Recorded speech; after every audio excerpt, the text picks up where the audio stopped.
मंत्री पुष्कर सिंह धामी सदन को संबोधित कर रहे हैं। प्रदान करने जैसी विभिन्न योजनाओं के माध्यम से समाज के अंतिम व्यक्ति के कल्याण के लक्ष्य को लेकर हम निरंतर कार्य कर रहे हैं। हमारा ध्येय है कि समाज के अंतिम व्यक्ति तक सरकार पहुंचे, शासन पहुंचे, उन तक सुविधाएं पहुंचे, सहायता पहुंचे, उनके जीवन को आगे बढ़ने का अवसर मिले, उनको उत्थान के अवसर मिले। आज आदरणीय प्रधानमंत्री श्री नरेंद्र मोदी जी के मार्गदर्शन और सहयोग से प्रदेश में लगभग 2 लाख करोड़ से अधिक की लागत से विभिन्न विकास परियोजनाओं पर कार्य किया जा रहा है, जिसके पूरा हो जाने के पश्चात हमारा राज्य पहले पायदान पर खड़े राज्यों के साथ कंधे से कंधा मिलाकर विकसित भारत निर्माण के आदरणीय प्रधानमंत्री जी को स्वप्न को साकार करने में अपनी महत्वपूर्ण भूमिका निभाएगा। माननीय अध्यक्ष महोदया, उत्तराखंड को ऊर्जा प्रदेश बनाने के प्रयासों के अंतर्गत हमने जहां एक और बरसों से लंबित जमरानी बांध परियोजना, लखवाड़ बांध परियोजना तथा सौंग बांध परियोजना को गति प्रदान करने का काम किया है, वहीं हम दशकों से अटके 82 पावर प्रोजेक्ट तथा मध्य महेश्वर जल विद्युत परियोजना के कार्य को भी पूर्ण करने में सफल रहे हैं। जहां जमरानी बांध परियोजना के पूरा हो जाने के बाद तराई भाबर का क्षेत्र, हल्द्वानी नैनीताल के आसपास का क्षेत्र, आपके क्षेत्र तक भी आएगा पानी उसका, बेहड़ जी की तरफ को, और उधर भी आगे वालों को भी मिलेगा, क्योंकि हाँ उनको भी मिलेगा। और हम जो भी योजना करते हैं वो हमारे लिए पहली राष्ट्र सर्वोपरि है, और राष्ट्र सर्वोपरि को मानकर उनका नहीं खटीमा दूर है, वहाँ से खटीमा में तो शारदा जी हैं। पूरा तराई भाबर का क्षेत्र पेयजल के लिए, सिंचाई के लिए, किसानों के लिए अनेक प्रकार से लाभ देने वाली योजना। और ये ऐसी योजना, सच में मैं बड़ा छोटा था, मैं कल यशपाल जी से पूछ भी रहा था, मैंने कहा भाई साहब वो सबसे पहले आप, मुझे ध्यान था कि 89 और 90 के बीच में पहली बार आप विधायक बने थे वहाँ से, तो उस समय मैं 9th में पढ़ता था, तो उससे भी बहुत पहले से हम साहब ने किया है, तिवारी जी मुख्यमंत्री थे जी, 75 में शिलान्यास लगभग 50 साल से जिस योजना के लिए लोग प्रतीक्षा कर रहे थे, 50 साल का समय, 5 दशक का कालखंड बीत जाने के बाद आज ये योजना भी हमारी निर्माणाधीन है, निर्माण के लिए तेजी से आगे बढ़ रही है। इसी प्रकार लखवाड़ बांध परियोजना, लंबे समय से उसकी भी लोग प्रतीक्षा कर रहे थे, वह भी लगभग मुझे लगता है 4-5 दशकों के बाद वो योजना भी आज निर्माण की गति को आगे बढ़ रही है। इसके साथ साथ देहरादून में सौंग बांध परियोजना, ये सौंग बांध परियोजना जहां यहाँ की पेयजल की व्यवस्था को सुनिश्चित करेगी, आने वाले समय में जो आज तमाम पर्यावरण की दृष्टि से तमाम हमारी भूजल स्तर नीचे जा रहा है, उसको मेंटेन करने का काम करेगी। साथ ही में देहरादून और आसपास के क्षेत्रों में अगले 50 सालों के लिए पेयजल का संकट खड़ा नहीं होगा, पेयजल की व्यवस्था बनी रहेगी। इस सौंग डांग परियोजना में भी उसका भी कार्य प्रारंभ हो गया है।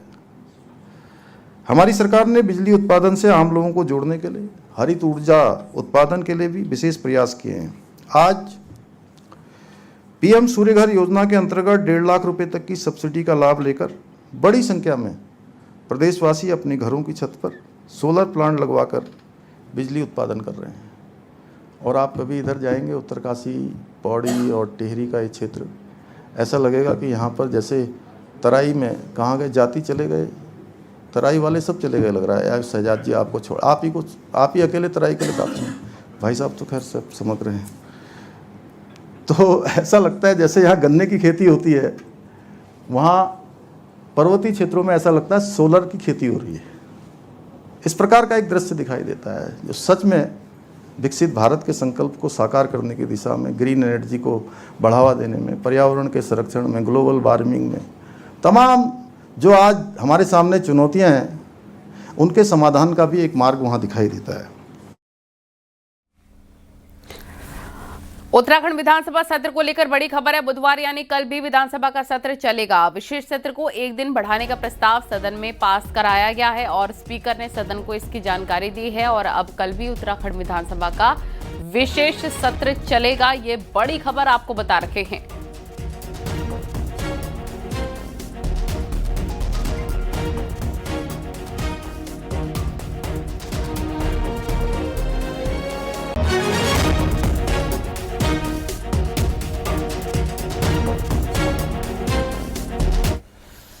उत्तराखंड की रजत जयंती पर एक बार फिर से स्थायी राजधानी का मुद्दा गर्मा गया है। दो विधायक विनोद चमोली और उमेश कुमार तो सदन में इस मुद्दे पर भिड़ ही गए, तो किच्छा से कांग्रेस विधायक तिलकराज बेहड़ देहरादून को ही स्थायी राजधानी घोषित करने की मांग कर रहे हैं।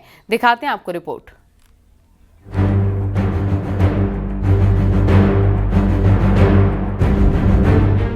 पॉलिटिकली स्टैंड आप समर्थन निवास आप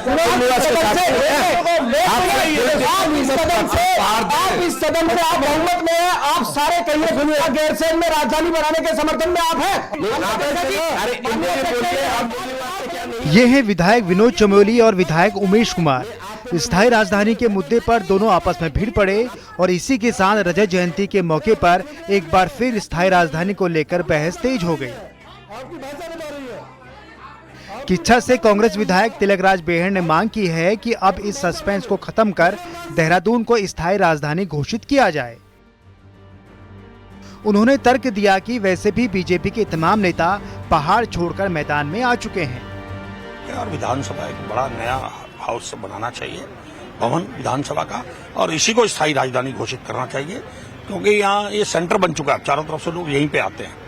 और गैरसैंण में इतनी देखिए, वहाँ अभी भी हम लोग जाते हैं, वहाँ ऑक्सीजन की दिक्कत है, कई सारी दिक्कतें हैं, परमानेंट वहाँ रह नहीं सकता आदमी, कई बार विधायक बीमार हो जा रहे हैं, वहाँ परेशानी, और वहाँ इतनी बड़ी जगह भी नहीं है। जो गैरसैंण का विषय बार बार पब्लिक डोमेन में रहता है, तो ये ठीक है कि भारतीय जनता पार्टी ने, हमने उसको अपने एजेंडे में जो हमने वादा किया था प्रदेश की जनता से कि हम उसको ग्रीष्मकालीन राजधानी बनाएंगे, हमने उसको ग्रीष्मकालीन राजधानी बनाया, लेकिन भविष्य के लिए वहां पर अवस्थापना संरचनाएं खड़ी हो सके और वो सही मायने में ग्रीष्मकालीन राजधानी वहां पर चल सके, उसके लिए मैंने कहा कि एक एसीएस स्तर का कोई अधिकारी वहां पर बाकायदा डिप्यूट होना चाहिए, जो वहां की अवस्थापना संरचना को तैयार कर सके और आगे चल के वहां पर राजधानी का संचालन हो सके। पहाड़ी राज्य में गैरसैंण राजधानी भावना का मुद्दा रहा है, इसीलिए तो रुद्रप्रयाग से बीजेपी विधायक भरत चौधरी का कहना था कि इससे कांग्रेस की मंशा साफ हो गई है। कांग्रेस चाहती ही नहीं है कि गैरसैंण उत्तराखंड की राजधानी बने। कांग्रेस पिछले 25 सालों से गैरसैंण खेलती रही, लेकिन आज उनके बहुत ही वरिष्ठ साथी के जरिए उनकी सच्चाई बाहर आ गई है। वो कभी भी नहीं चाहते थे कि राजधानी गैरसैंण में बने। राज्य की रजत जयंती पर आयोजित विधानसभा सेशन में विधायक लखपत बुटोला ने भी राजधानी का मुद्दा उठाया। किसी ने अंतरिम सरकार को दोषी ठहराया तो किसी ने पहली निर्वाचित सरकार को, लेकिन स्थायी राजधानी कहां हो, 25वें साल भी इस पर सस्पेंस से पर्दा नहीं उठ पाया। देहरादून से न्यूज़ 18 के लिए सुनील नपरभात की रिपोर्ट।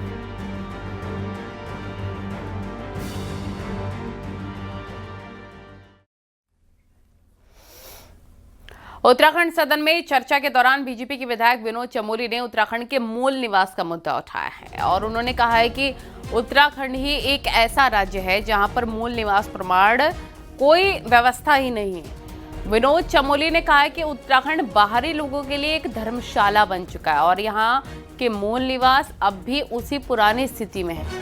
बीएसपी विधायक मोहम्मद शहजाद ने भी इस मुद्दे को उठाते हुए कहा है कि सरकार कहती है कि बाहरी लोगों की घुसपैठ से राज्य की डेमोग्राफी बदल रही है। विधायक का कहना था कि इसकी जांच होनी चाहिए। वहीं पर शहजाद ने कहा कि मूल निवास प्रमाण पत्र के अभाव में बच्चों का भविष्य प्रभावित हो रहा है। आज हमारी समस्या क्या है? उत्तराखंड धर्मशाला बन गया। जो आओ पैसा कमाओ, जो आओ लंबे लंबे भाषण पिलाओ और उत्तराखंडी सीधे साधे लोगों को गुमराह कर जाओ। हम उनको हमें वो सुनने पड़ रहे हैं जिन्होंने उत्तराखंड का नाश मारा। हमको उनको सुनना पड़ रहा है। हम उन लोगों को जिन्होंने लड़ाइयां लड़ी हैं सुन रहे हैं। मजबूरी है, सदन में है, हमको भी सुनना पड़ेगा। जिन्होंने इस उत्तराखंड को चौराहे पे खड़ा किया, सुनना पड़ रहा है हमको। यह हालत उत्तराखंड के लिए कैसे हो गई? मैं एक बड़ा सवाल है, एक मूल निवास का प्रश्न है। मुझे बता दीजिए हिंदुस्तान में कौन सा स्टेट है जिसका मूल निवास तय नहीं है?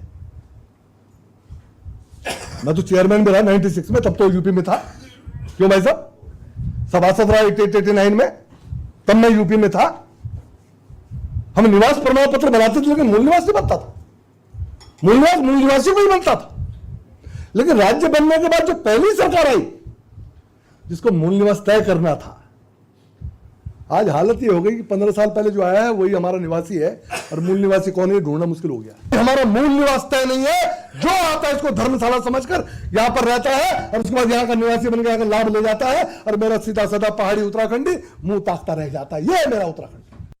मैं नहीं कह रहा आप यूपी वालों को ढोलो, मैं नहीं कह रहा आप यूपी वालों को प्रमाण पत्र दे दो, लेकिन बन कैसे रहे, ये सही बात, बन कैसे रहे।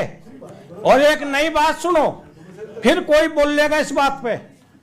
आप विश्वास करो, हरिद्वार में पीसीएस और पीपीएस पैदा नहीं हो रहा। एक भी नहीं।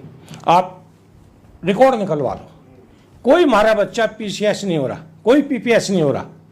उसका कारण क्या है? मूल निवास। जहां मूल निवास और अस्थायी निवास की बात आए, उसके कॉपी ठाकर मुंडी मार दी जाएगी। उत्तराखंड जब अपनी स्थापना के 25वें साल को सेलिब्रेट कर रहा है, तब राज्य विधानसभा में एक बार फिर से भ्रष्टाचार का मुद्दा भी गूंजा, वो भी विधायक निधि में। देखिए, बड़ा जश्न का माहौल, पटाखे कहीं बज रहे हैं, कहीं उधर बज रहे हैं, कहीं उधर बज रहे हैं। उत्तराखंड देश के उन गिने चुने राज्यों में शुमार हो चुका है जहां विधायकों को हर साल विधायक निधि के रूप में 5 करोड़ की भारी भरकम राशि मिलती है। विधानसभा में इस पैसे में भी भ्रष्टाचार का मुद्दा उठा। हम भला करने वाले लोग बैठे हुए हैं, मैं कहना नहीं चाहता, मैं कहूंगा तो बात कहेंगे कि भुवन कापड़ी ने क्या बात कर दी। हम क्या भ्रष्टाचार को रोकेंगे? जब हमारी विधायक निधि में 15% कमीशन या अधिकारियों के माध्यम से काटा जाता है, तो हम क्या ईमानदारी की बात कर सकते हैं? आप बताइए। खटीमा से कांग्रेस विधायक भुवन कापड़ी ने आरोप लगाया कि अधिकारियों की ओर से विधायक निधि में 15% तक कमीशन काटा जा रहा है। 100% सत्य है। इस बात के लिए मैं पिछले 4 साल से घुट रहा था। आप ये समझिए कि कहावत है, डाइन भी 7 घर छोड़ के डाका डालती है। यहाँ तो ये अधिकारी विधायकों की विधायक निधि में जो है 15% 70% कमीशन काटते हैं, और ये सच्चाई है और सब जानते हैं। तो आप समझिए कि राज्य की अन्य योजनाओं में इनकी क्या नजर रही। 5 करोड़ का 15% यानी हर साल 75 लाख रुपए कमीशन की भेंट चढ़ रहा है। ताज्जुब की बात यह है कि जब बीजेपी विधायकों से इस आरोप पर पूछा गया तो वो भी सीधे तौर पे कमीशन की बात से इनकार नहीं कर पाए। तो आप सब जानते हैं कि ये सब कहीं ना कहीं कुछ न कुछ तो है, ऐसा नहीं कि कोई बात उठी है, और इसके लिए कहीं ना कहीं कई चीजें हैं। इस बातों को यहाँ पर नहीं बोलूंगा, लेकिन इस भ्रष्टाचार को मिटाने के लिए हमारी सरकार प्रतिबद्ध है। मैं मंत्री भी था, और जब पहली सरकार थी मेरे संज्ञान में ये चीजें आई थी, तो मैं उस समय भी इस बात को उठाया था। मेरे विचार से जो सांसद निधि, जो विधायक निधि है, अगर हम उसकी रक्षा नहीं कर पा रहे हैं तो वो फिर हम पर सबसे बड़ा जो है सवाल खड़ा करता है। विधायक निधि में कमीशन के आरोपों ने सियासी हलचल तेज कर दी है। अब देखना होगा कि सरकार इस पर क्या कदम उठाती है।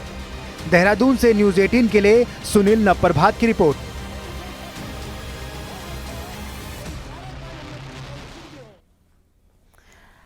अल्मोड़ा के चौखुटिया से स्वास्थ्य सेवाओं को लेकर पदयात्रा कर देहरादून पहुंचे आंदोलनकारियों ने मुख्यमंत्री पुष्कर सिंह धामी से मुलाकात की है। सीएम धामी ने प्रतिनिधिमंडल से बातचीत की और उन्हें मांगे पूरे किए जाने का भरोसा दिया। सीएम धामी ने बताया कि चौखुटिया अस्पताल की क्षमता को 30 बेड से बढ़ाकर 50 बेड किया जा रहा है और अस्पताल में डिजिटल एक्सरे के साथ ही अन्य सेवाओं को भी जोड़ा जा रहा है। सीएम ने कहा कि हम पहाड़ी इलाकों में स्वास्थ्य सुविधाओं को मजबूत बनाने के लिए प्रतिबद्ध हैं और सीएम धामी ने कहा है कि वो जल्दी ही चौखुटिया सामुदायिक स्वास्थ्य केंद्र का निरीक्षण भी करेंगे और खुद व्यवस्थाओं की समीक्षा भी करेंगे।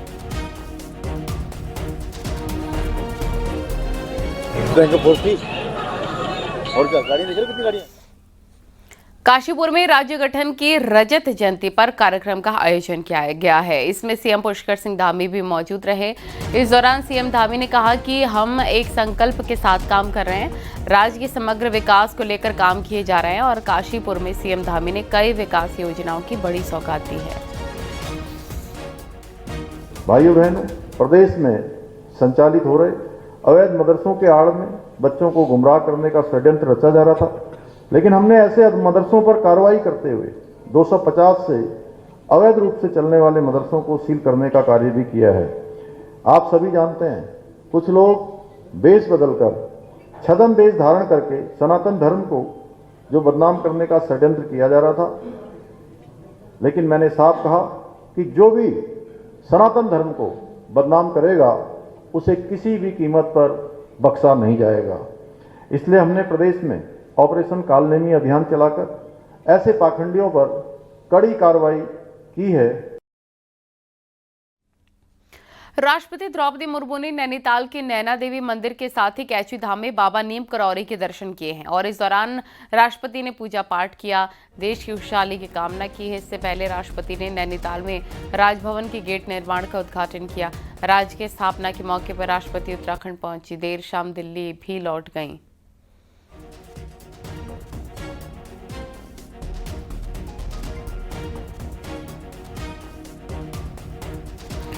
कुमाऊं विश्वविद्यालय का 20वां दीक्षांत समारोह आयोजित हुआ है। राष्ट्रपति द्रौपदी मुर्मू ने मेधावी छात्र छात्राओं को गोल्ड मेडल दिए हैं और कुमाऊं यूनिवर्सिटी के डीएसबी परिसर में आयोजित इस कार्यक्रम के दौरान राष्ट्रपति द्रौपदी मुर्मू, राज्यपाल गुरमीत सिंह और उच्च शिक्षा मंत्री धन सिंह रावत मौजूद रहे।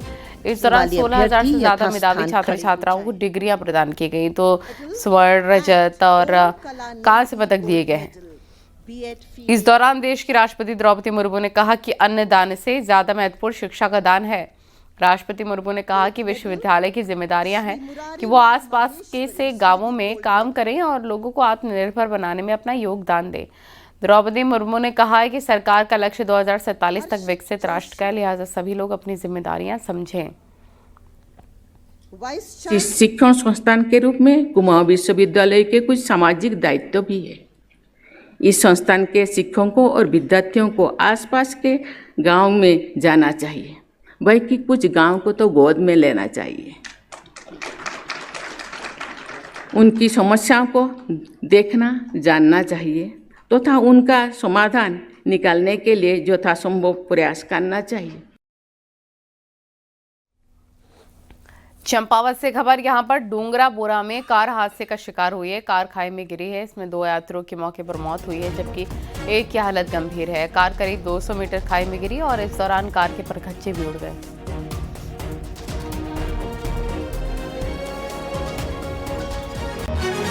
हरिद्वार में अवैध मजार पर बुलडोजर एक्शन हुआ है। यहां पर बहादुराबाद क्षेत्र में यूपी सिंचाई विभाग की जमीन पर लंबे समय से बनी जलालुद्दीन शाह की मजार को प्रशासन की ओर से हटाए जाने का नोटिस दिया गया था।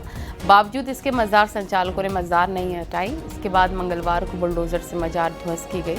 हरिद्वार प्रशासन का कहना है कि जिले में कई अवैध मजारों को चिन्हित किया गया है। इसमें से कई मजार ध्वस्त कर दी गई हैं और आगे भी कार्रवाई यूं ही जारी रहेगी। मंत्री जी के स्पष्ट निर्देश हैं कि कोई भी अवैध रूप से अगर सरकारी भूमि पर कब्जा करता है तो उसको पूरे हम उस पर कार्रवाई करें। इस मैटर में जो मजार है ये यूपी सिंचाई की भूमि पर बनी थी और इस पर हमने वहाँ पर उनको नोटिस भी दिया। हमारे कर्मचारियों द्वारा पेट्रोलिंग के समय लोगों को बताया भी गया कई बार, परंतु इनके द्वारा मजार शिफ्ट नहीं की गई। 16 अक्टूबर को हमारी टीम द्वारा इनको नोटिस दिया गया। नोटिस के उपरांत इनके द्वारा न कोई जवाब दिया गया, न नोटिस पर कोई आपत्ति की गई और मजार को भी शिफ्ट नहीं किया गया। अल्मोड़ा में राज्य गठन की रजत जयंती पर योग को लेकर कार्यक्रम हुआ है। सूर्य मंदिर कटारमल परिसर में योग का सामूहिक अभ्यास किया गया है। इस आयोजन में केंद्रीय सड़क परिवहन एवं राजमार्ग राज्य मंत्री अजय टम्टा ने भी हिस्सा लिया और योग टीचरों ने कई योग आसन भी कराए। योग साधकों को योग की शपथ भी दिलाई गई।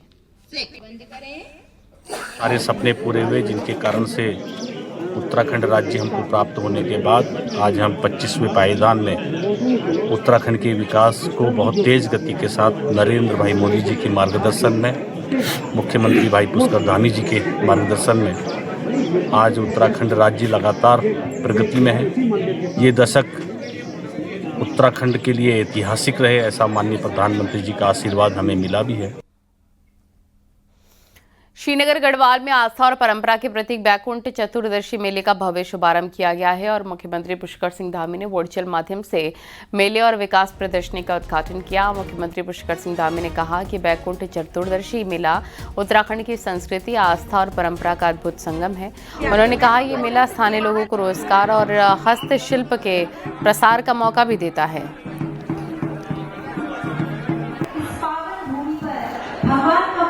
प्रत्येक वर्ष बैकुंठ चतुर्दशी के अवसर पर आयोजित होने वाला ये मेला आस्था का प्रतीक होने के साथ साथ हमारी समृद्ध सांस्कृतिक लोक परंपराओं का भी प्रतीक है, क्योंकि इस प्रकार के पारंपरिक मेले हमें हमारी जड़ों से जोड़ने का कार्य करते हैं। मैं आज के इस अवसर पर इस मेले के सभी आयोजक मंडल को, नगर निगम महापौर को, सभी को साधुवाद देता हूं। और अब आपको दिखाते हैं पहाड़ टॉप 10 न्यूज। देहरादून के प्रेमनगर क्षेत्र में युवक की हत्या मामले में पुलिस ने आरोपी को गिरफ्तार कर लिया है। आपसी झगड़े के दौरान अरुण कुमार उर्फ डीके नाम के युवक की हत्या की गई थी। अल्मोड़ा में पुलिस ने सिमकनी मैदान के तस्कर को 8 ग्राम स्मैक के साथ गिरफ्तार किया है। आरोपी हल्द्वानी का रहने वाला बताया जा रहा है। उत्तरकाशी में मोरी पुलिस ने 1 किलो 12 ग्राम चरस के साथ एक तस्कर को गिरफ्तार किया। आरोपी देहरादून क्षेत्र में चरस बेचने की फिराक में था। अल्मोड़ा में बदहाल स्वास्थ्य सेवाओं को लेकर यूकेडी कार्यकर्ताओं ने सरकार का पुतला फूंका और जमकर नारेबाजी की। उत्तरकाशी में यमुनोत्री यात्रा पड़ाव पर राना चट्टी में शराब की उप दुकान का विरोध तेज हो गया है। ग्रामीणों ने बंद करने को लेकर ज्ञापन दिया। पिथौरागढ़ में आदि कैलाश यात्रा एक बार फिर से शुरू हो गई है। अल्ट्रा मैराथन के चलते प्रशासन ने इनर लाइन पास पर रोक लगा दी थी, लेकिन अब फिर से इनर लाइन पास जारी होने लग गए हैं। हरिद्वार के सीडीओ ने सुल्तानपुर स्थित प्राथमिक स्वास्थ्य केंद्र और प्राथमिक विद्यालय का औचक निरीक्षण किया। सीडीओ ने प्राथमिक स्वास्थ्य केंद्र में मौजूद सभी उपकरणों के बारे में जानकारी ली और सफाई व्यवस्था दुरुस्त न मिलने पर कर्मचारियों को सफाई रखने के निर्देश भी दिए हैं। अल्मोड़ा में कुमाऊं भर के सरपंचों ने गांधी पार्क से कलेक्ट्रेट तक पैदल मार्च निकाला है।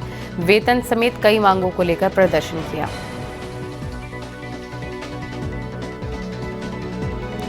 बागेश्वर के तहसील दिवस पर ग्रामीण अपनी समस्याएं लेकर पहुंचे। एसडीएम ने कई शिकायतों का मौके पर ही निस्तारण किया। रुद्रप्रयाग में साइकिल रैली और रिवर राफ्टिंग का आयोजन किया गया है। डीएम ने खुद साइकिल चलाकर रैली का शुभारंभ किया।